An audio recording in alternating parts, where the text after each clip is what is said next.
Tutorial on Red Shatter Effect. This time, red is back on.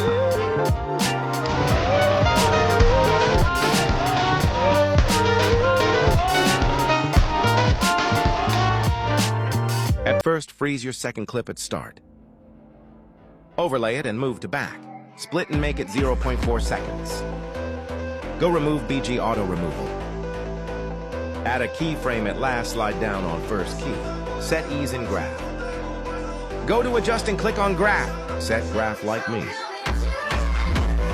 Go to effects and add glow 2. Set glow and size to maximum. Stretch it. Object to overlay.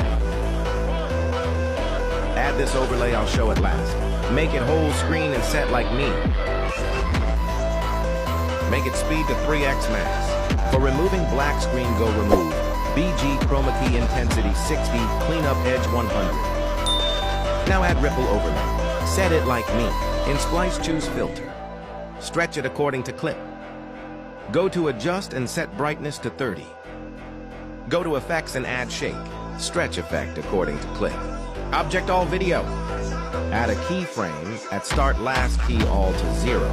Thanks for watching. Don't forget to follow and repost the video. Screen record this overlay.